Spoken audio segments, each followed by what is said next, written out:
The Adventures of the Saint, starring Vincent Price.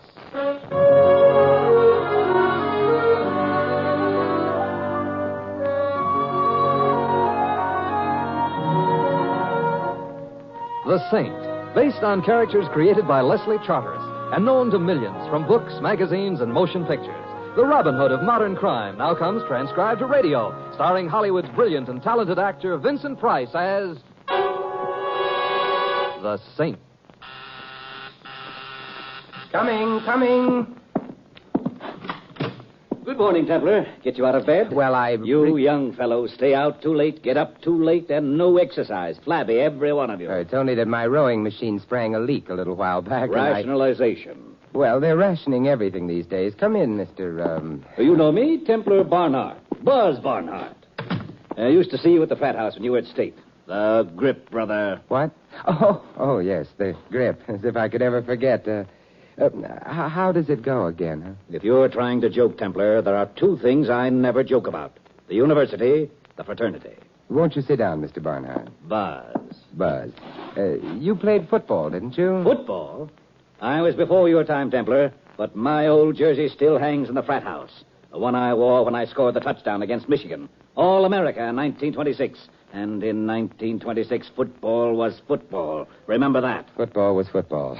I got it. Templar, you've made quite a reputation as the Saint. That's why I've come to you. There's a force of evil loose on the campus of our alma mater, Templar. A force of evil. Read this. I know all about you and Angie. Let me tell you what will happen if you keep on seeing her. First, you will be...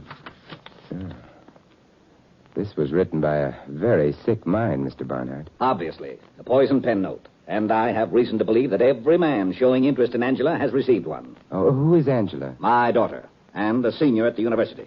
Young and very beautiful. Oh, I'm sure of it. But I don't quite see, Mr. Barnhart, that is Buzz, that there's anything that I can Templar, do... the young student who received this note, Jim Fuller, disregarded it. Last night he was seized from behind and choked unconscious. If his assailant hadn't been frightened off by other students approaching, I firmly believe Fuller would have been killed. Well, then it's a matter for the police. The police?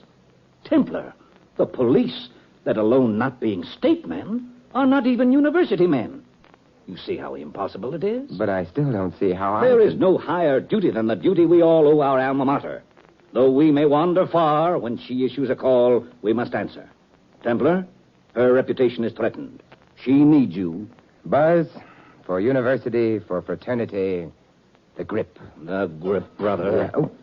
Then it's all settled. I'll tell Dean Matthews to expect you. Oh, is Dean Matthews still there? Gosh, he must be 180 years old by now. Of course. He no longer handles the administrative duties, but he insists on knowing everything that's going on. Well, I'll see him in the morning and arrange to take some refresher courses. Very intelligent. Excite less suspicion. Yeah. You might give me the names of the students your daughter has been seeing. Well, Angela, as a rule, doesn't care too much for the company of students, Templar. She prefers older men. Oh, how about Fuller? Fuller is, I believe, more of a convenience than anything else. College dances and so on. Angela, I say this without conceit, you understand, prefers someone cast more in the image of her father. Younger, naturally. Yeah, well, can you give me the names of any of these images? She has been somewhat circumspect. You might try Professor Hobson, a young instructor in psychology, around 35, quite handsome. Yeah. Angela must be a very attractive girl. Angela is an attractive woman, as you will find out. Is anything in particular meant by that, Mr. Barnard? Just caution, Mr. Templar. I know my daughter. Yeah, and I'm looking forward to it. For alma mater, of course. Of course. Of course. The grip. The grip.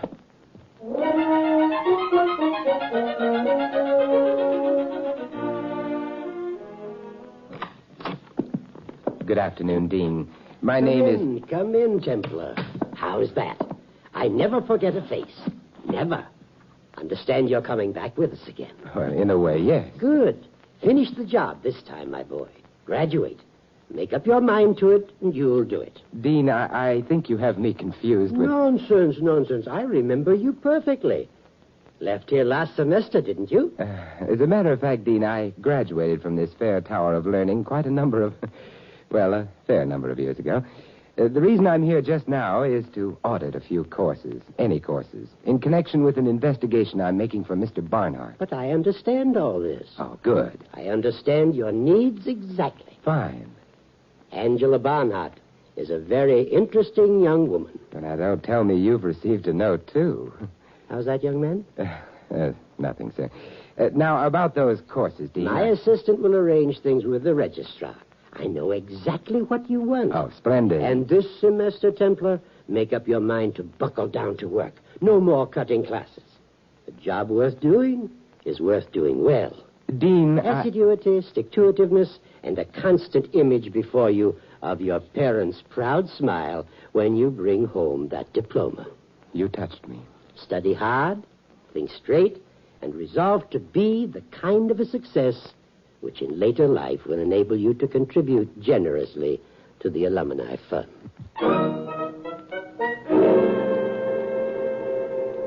Professor Hobson? Yes? My name is Templar, Simon Templar. I'm auditing your Psychology 1. With what in mind, Templar? Do I impress you as a typical undergraduate type? No. No, I was afraid not. Then I'd better be frank. I understand poison pen notes are circulating on the campus, Hobson, and further that you yourself may have received one. Yes? Well, I've been asked by Buzz Barnhart to find the author of the notes. I hope you can. I hope you can. Can you contribute to anything further than just hope? Templar, I suppose you know that I'm implicated in this. It has been suggested, yes. I have one of the notes. Have you seen them? Here. Yeah, it's pretty much like the other I saw. Have you heeded the warning to stay away from Angie? No.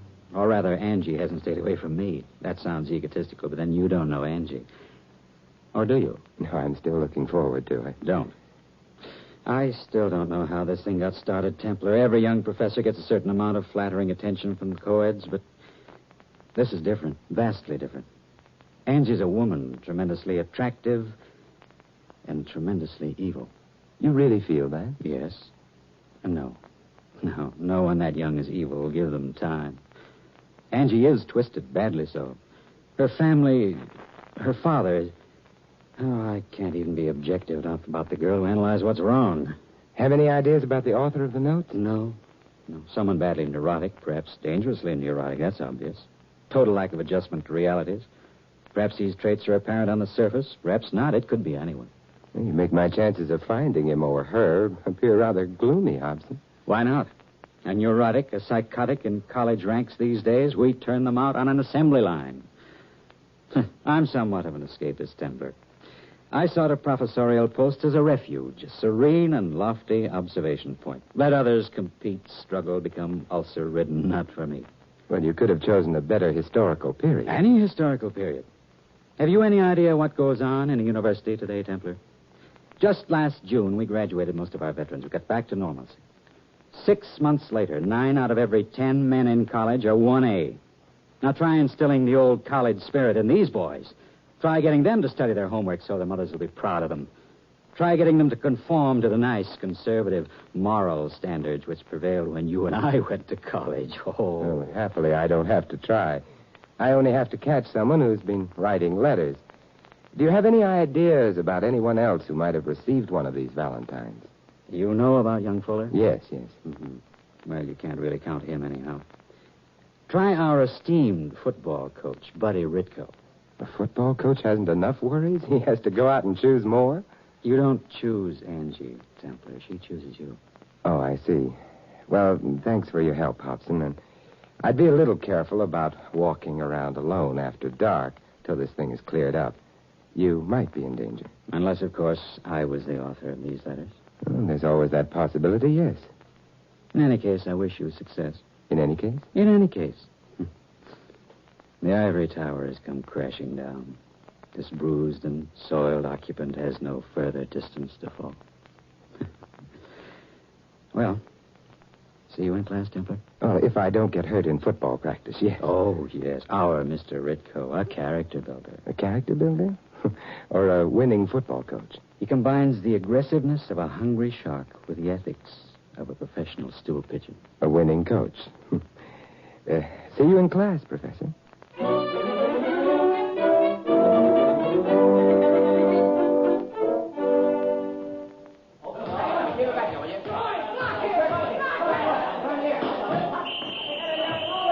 All right. right, break it up, boys. Hit the showers. I beg your pardon. My name is Templar, Mr. Ritko. Oh, an alumnus? Well, what's the complaint, Mr. Templar? No complaint, Coach. Just a little information. Oh, you want to know why we dropped 2 games last fall? Well, the ball was slippery and our quarterback was stupid. No, not that kind of information. I wanted some information about Angela Barnhart. Angela and you, as a matter of fact. Oh, you're pretty nosy even for an alum. Come on in the office. Oh, thank you. You haven't been writing me letters on the subject of Angela. So you got one, too. Huh? May I see it? Sure. Here. Yeah. It's pretty nasty. Oh, I've gotten worse. You should see them when I lose a football game. The man who wrote this might be dangerous, Ritko. I can handle myself. Yeah, you look like you can. Any aversions to telling me what there is between you and Angela? None? Except that it's none of your business? Oh, yeah. Her father asked me to investigate these letters. Oh, good old Buzz. I met Angie through him. He's the kind you find on every campus, if you're unlucky. He's still back in 1926 when he was a star. Nobody knows anything about football but him, least of all me. What about Angie? She's the kind you meet on the campus if you're lucky. Aren't you a little old for her, Ritko? She likes it that way. Couldn't this be trouble? It's worth it. All these notes were typewritten. You don't have a typewriter, do you, Coach? Look, these letters were written by a nut. I didn't have time to go to class when I went to college, but I'm smart enough to figure that. Am I nutty enough to be doing it? 43 coaches last year had nervous breakdowns. A lot more are acting strange, but the man with the net hasn't gotten them yet. Am I one of them? Well, pay your money and take your choice. Now, beat it. I'm busy. You're a hard man, Mr. Ritko. Yeah. Oh, there you are, Templar. I'd heard you'd come down to the gym. How are you, Mr. Barnhart? Buzz. Oh, you've met our friend Ritko. Arms around the neck chums, Buzz. Good. Templar, Angela's waiting outside. She wants to meet you. I'm sure the desire is mutual. But don't you want to hear about... Tell me later. Right now, I'm going to stay here and show Ritko some plays Pop Warner used in the single wing. Some real plays, Ritko. Oh, sure, Buzz, sure. Jim Dandy. Well, the trouble with you, Ritko, is that you don't understand the fundamentals of the... Well, what are you waiting for, Templar? A break in the conversation. Run along, Templar, and I wish you luck. You'll need it. And you, too. Yes? I'm used to it. Angie, you're not used to. Right, Buzz? Badly put, but right. Now, here's an off-tackle smash, Ritko. Sorry I can't stay with you happy people. Now, what was that you were going to tell me about Pop Warner? Oh, some play.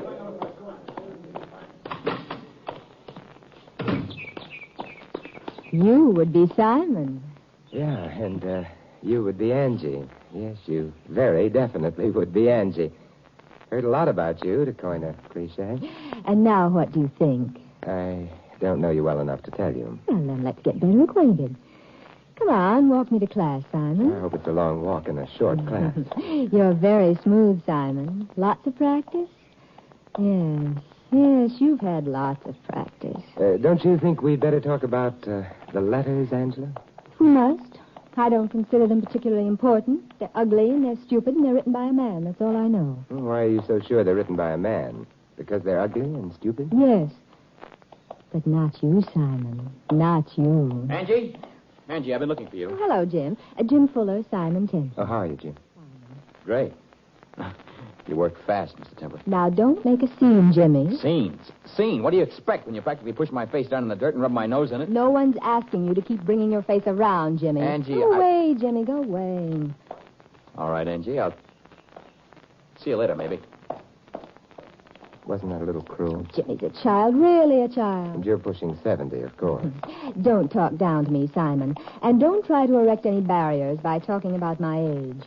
People only erect barriers who are frightened. Psychology 1? Experience, too. Meet me tonight at the stadium, Simon? Oh, game tonight? No game. Just us. We can climb the stairs to the press box and look out over the whole campus. Not afraid of heights, Simon? Just high heels, my dear. I'll see you around 9, Simon. Well, don't keep me out too late. I've got to carry the ivy this year. Carry the ivy. Yeah, college slang of another day. Meaning to graduate. I'll get you home very early, Simon. In fact, I'll take very good care of you. I'll see you tonight. See you tonight, Angie. Oh, it's a little warm today.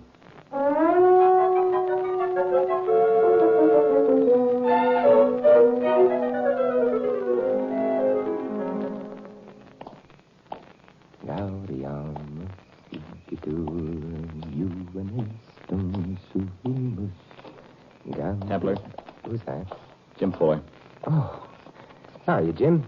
Don't try to be friendly, Templar. I know you're going to meet Angie. Oh, I shouldn't have bragged to the boys at the frat house. Not funny, Templar. No, I suppose it isn't. I'm sorry, Jim.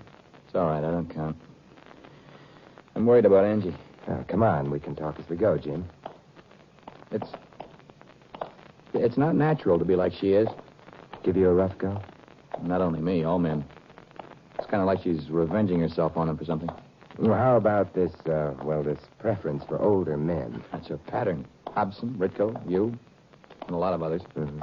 How long does it usually last? Not long. She cuts them up, too. What causes it, Templar? What is it? I want to help her, but I can't reach her. What's the matter? Over by the light tower alongside the stadium. I don't see him. Lying on the concrete. Come on. Huh?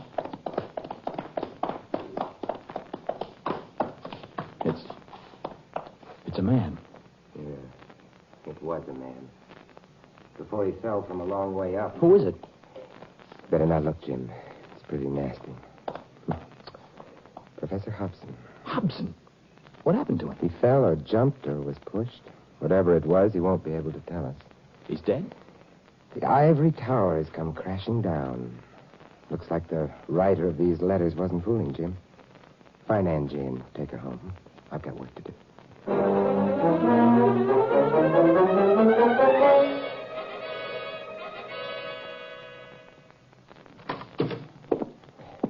Good morning, Dean. Oh, Templar. Sit down. Thank you. Shocking thing about Hobson. Shocking.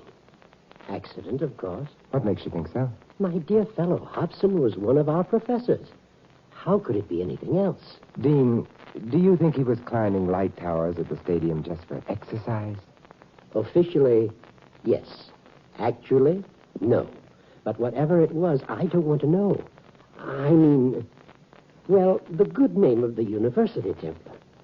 You can see that. A man has been killed, Dean. The police are investigating. But we don't need to tell them about the letters, do we? That is to say, do we? I'm afraid we do, Dean. Hobson didn't fall from the light tower. He fell, but from somewhere else. His body was moved to the base of the tower. You're making things up, Templar. It was an accident. I think it was murder. Murder? Templar, I must ask you not to use that word. No state man was ever murdered. Keep that in mind. Now, I'm very busy this morning. Dean... Remember, Templar, in this country, a boy can be anything he wants to be, if he makes up his mind to it. Study hard. Save your pennies, and you'll get there. Swell. And now, if you'll excuse me, by the way, Templar, here's a note for you that was left in my office this morning. A note for me? Oh, thank you. I know all about you and Angie. If you don't stop seeing her, I will... It looks like I'm on the list, Dean. Another letter written in poison. I don't believe it. Look here, read it for yourself. No, I don't want to read it. Templar, if it's someone in this college, then somehow I've failed, haven't I? I mean, this age, these times, things have somehow gone wrong. Haven't they? Yes, Dean. Somehow things have gone very wrong.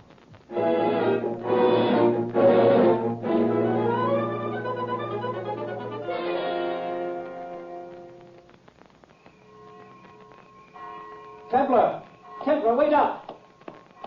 I've been looking for you. Oh, hello, Barnard. I've been looking for you, too.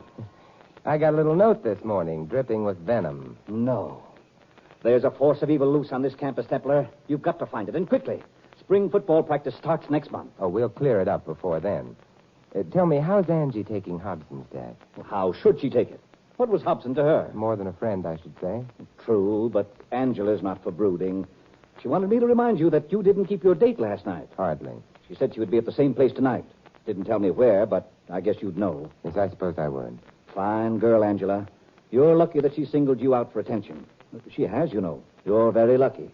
I could be the luckiest man in the cemetery. Say, you could at that, Templar. Well, that's the way things go. That's just the way things go. Yes, sir, that's just... Buzz, if you don't mind, I haven't gone yet. I'll see you at the 50-yard line.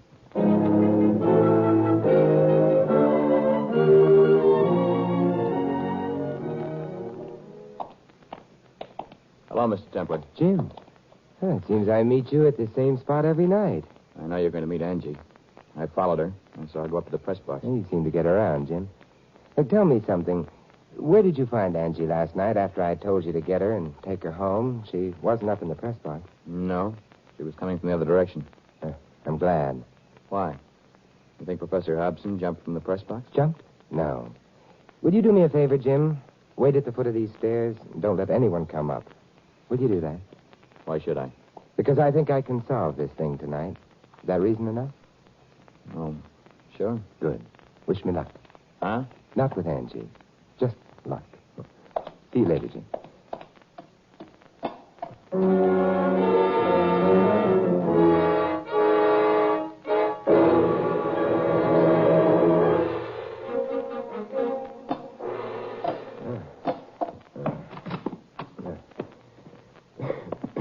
Anybody here? That's me, Simon. Oh, Angie. You short of breath, Simon? Yeah, the stairs. Oh, what a disappointment. Where are the lights, Angie? There aren't any. You're the first one who ever wanted any. Angie, I want you to listen and answer my questions. I didn't come up here to hold hands with you or whatever it is they're doing in college these days. Same thing as in your day, Simon. Angie, a man's been killed. I don't know how to make it register with you or how to get you to drop the role of the femme fatale and face reality. A man's been killed because of you. I know, and I'm afraid, Simon. Good. Terribly afraid. Good, that's a start. But you're the key to this, Angie. What you are and what made you that way. This may sound strange, but... Do you remember your mother? A little. My father was mean to her, and I hated him for it. But I love my father. All right. Now, what was the first thing you remember about him? Well, I thought he wanted me to be a boy, football player. He didn't want a girl. Yes. Hey, what was that? What? I thought I heard something. Angie, do you think your father loves you now? I don't want to ask you this, but I have to. Of course he does. I think he enjoys my being able to make fools of men. He asks me about it. Men younger than himself. And do you enjoy him? Oh, I don't know. Paul Hobson told me that I was revenging myself for the way my father treated my mother, but I don't know. Angela, do you think your father is rational? Stop, please. All right. Now, look, try and pull yourself together, Angie. I want to show you something. Come over here. What? I brought a flashlight so you could look at this typewriter. Read the story. A young, tearing, slashing buzzsaw roared up and down the gridiron at State today. The fury of a man wearing the number 87. But this must have been left in the typewriter from last fall. Read the date line. November 8th, 1926. I don't understand. Read further. Wearing the number 87, today a football immortal was born in the fire of competition. His name, Buzz Barnhart. But, Simon, what... The person who wrote this wrote the poison pen notes. A very sick person, Angie. A person unable to face reality. Someone living in the past, still in that golden moment which was never afterward equaled. A sick brain who could sit up here and see himself down there on that empty football field and write stories about what used to be. No. They were better days than you ever saw, Templar. Far better. Father. Were you here all along, Buzz? I just came up. You told young Fuller not to let anyone up. But of course, Angie's father is different. I never thought much of Fuller anyway. He couldn't make our fraternity, Templar. Didn't even come out for football. Take it easy, Buzz. Wondering why I asked you here to catch the right of the notes, Templar? A lot of criminals have it, Buzz, the subconscious desire for punishment. Nonsense. You were the only one against whom it was fun to compete. A state man. Father, how could you? How could Don't you? worry, Angie. We'll still be all right. Father. Those fools with their youth will still come flocking, and you'll send them all away because they can't measure up to me. That's it, isn't it? Their youth doesn't mean anything, does it? You can't bring back your own youth, Buzz. Let it go. Let it go. I'm still twice the man any of you are. Look at Hobson. I picked him up like a baby, and he's 20 years younger. And I'll do the same for you. Father, don't. Stay back, Buzz. Give it up. I saw you looking at her. I saw you. You're all alike, you young men. Come here, Templar. Come here. No, Father, no. Listen to me, Buzz. It's Now, 100 feet straight down. Let's see how young you look lying on the concrete, Templar. Let's see. Fuller, why you? look out, Jim. Look out. Dad. Oh. Don't look, Angie. Don't look. You all right, Jim? I guess so. I dodged, and he... Yes, I know. He made his last run. Take Angie home, will you? Well, Jim, will you? Oh, sure, Angie. I'll stay with Buzz. He'd like that. Fraternity brothers.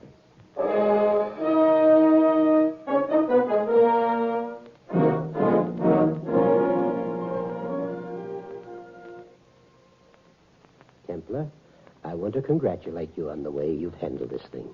Exemplary. Well, I thought it was better for Angie's sake to put her father's death down to pure accident, Dean. Also Hobson's.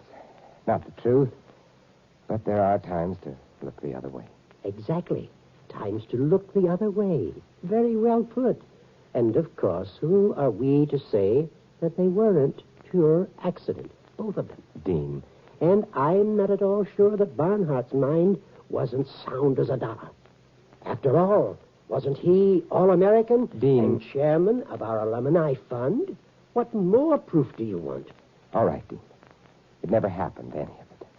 Satisfied? Yes, indeed. Proves what I've always said. Can't beat a college education. Send us the boy and we send you back the man. As the twig is bent, so the tree shall grow. I'll remember, Dean. Do so. And above all, keep a sound grip on reality. Well, good luck in your final exams, Templar. Thank you, sir.